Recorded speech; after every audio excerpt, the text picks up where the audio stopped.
Is the Samsung Galaxy S23 FE 5G worth buying in 2024?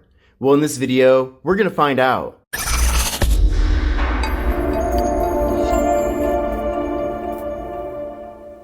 What's going on, everyone? This is Kevin here, and this is the Samsung Galaxy S23 FE 5G. Now, this phone was originally launched back in October of 2023, so at this point it has been out for about 6 months. And since being launched, this phone has actually been a big success for Samsung, especially here in the US. Now, I know typically it's the main S-series phones that get all the headlines, such as the S24 Ultra, but it's the more affordable phones from Samsung, such as this one, that actually move most of the units. I know also at the various carriers, they love pushing devices such as the S23 FE, and for a very good reason. This phone is giving us pretty much a flagship level experience without actually having the same price tags that you'd find with Samsung's biggest and best phones. But before we get too far into things here with the Galaxy S23 FE 5G, let's see what all comes included in the box. So here's the box, and you can tell that it is very simple. It literally just says the name of the phone, and we do have a silhouette on the back. And then I am actually borrowing this phone from a friend, but typically there is a SIM card removal tool that is included. But we are also getting some literature here about the phone, and then finally a double-sided USB-C cable for charging and data transfer.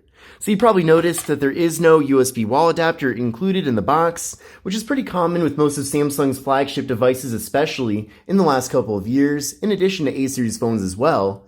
But keep in mind that if you want to actually recharge this phone at 25 watts, which is the maximum charging speed, you are going to have to make sure that this cable is paired up with a USB wall adapter that does actually support 25 watts.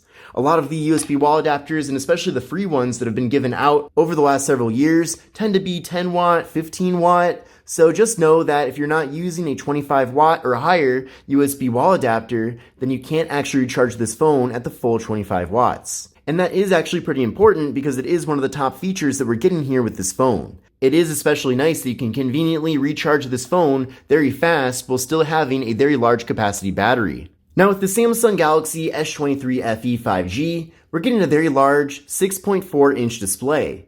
Now, this is an excellent looking display. It actually features Corning Gorilla Glass 5 technology, which makes it extra durable. And then the display itself is Dynamic AMOLED 2X. That's the type of technology used here. And with that, we're getting excellent colors, really good viewing angles as well, and everything just looks super crisp and clear. Now, to make things even better, this phone's display is 120 Hz, so we're getting a nice fast and smooth refresh rate here with the phone, and it is 1080p. Now, the PPI of this display is 403. We're getting a 19.5 by 9 aspect ratio, so a more narrow but taller form factor, pretty similar to most flagship phones that have been launched in the last couple of years. And then finally, we're getting an 83.2% screen-to-body ratio, so really small bezels all throughout. But seriously though, this is an excellent looking display, certainly a big fan of it. In general, Samsung's flagship devices always have great looking display panels, but especially with this phone, I'm really liking what we're getting here. It definitely doesn't seem like for this phone being an FE device that they cheaped out or they decided to cut corners in some sort of way. So I really have no complaints. Now up top here, we do have a hole punch for the front-facing camera, and that front camera is 10 megapixels. Now I am actually still going to be doing a full review about this device in a few weeks from now, so definitely stay tuned for that video to see a variety of different photo and video samples from all the various cameras here on the S23 FE. And then with this device, we're getting 128 gigabytes of storage, but there is no microSD card expansion. So just keep in mind that the amount of storage that you're getting with this phone initially is what you're stuck with. Of course, cloud storage is always an option, but there's certainly nothing better than having actual local storage on your device. Now, I think for most people, 128 gigs will be plenty, but just consider how much space you're using right now on your device and then plan accordingly.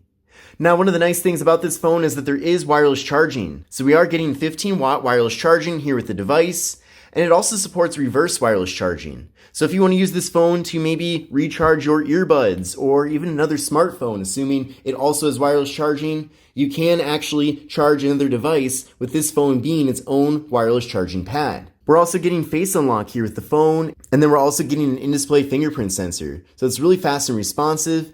Let's try that one more time. You can see that works really well, so I'm definitely a big fan of that feature.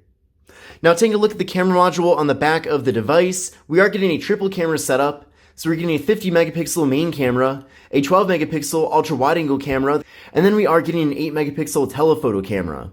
Now here's how things look on the main camera app. Now keep in mind, up top here it does say 12M, and that's because by default, this phone actually captures images at 12 megapixels. But if you tap up here, it will switch it over to 50M, which means that it can then capture 50 megapixel photos.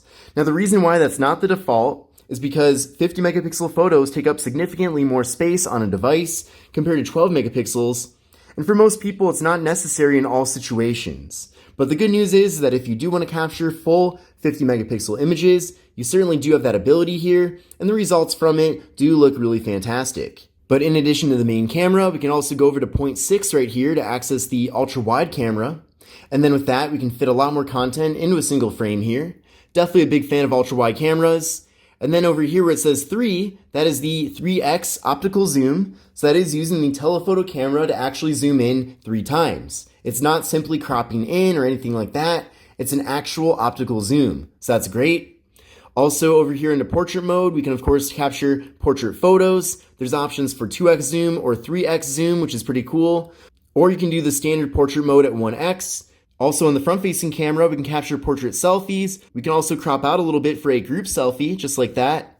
So a lot of different options as well with portrait mode. And then if you do want to, you can also capture standard selfies.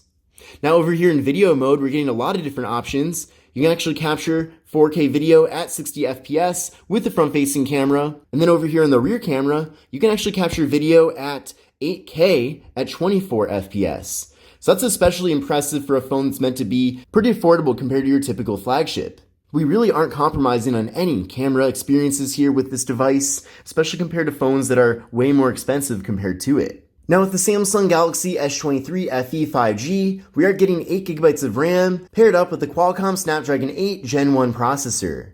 Now, that's definitely a really nice processor. It's a flagship processor. Now, at this point in 2024, we have moved on to the Snapdragon 8 Gen 3 processor, so this is 2 generations old, but it's still a flagship processor from Qualcomm and definitely one of their best. Definitely expect to get pretty much flagship performance here with the device. You should also expect to get great power efficiency as well. Now, the differences between the Gen 1 and Gen 3 definitely further promote power efficiency, and it's a lot more efficient, but for what it is and the fact that this phone is meant to be a mid-range device, having this processor certainly is an excellent thing to see here. And then as I mentioned earlier on in the video, we are getting a 5,000 milliamp hour internal battery here with the phone and up to 25 watt fast charging. So definitely expect to get very good battery life.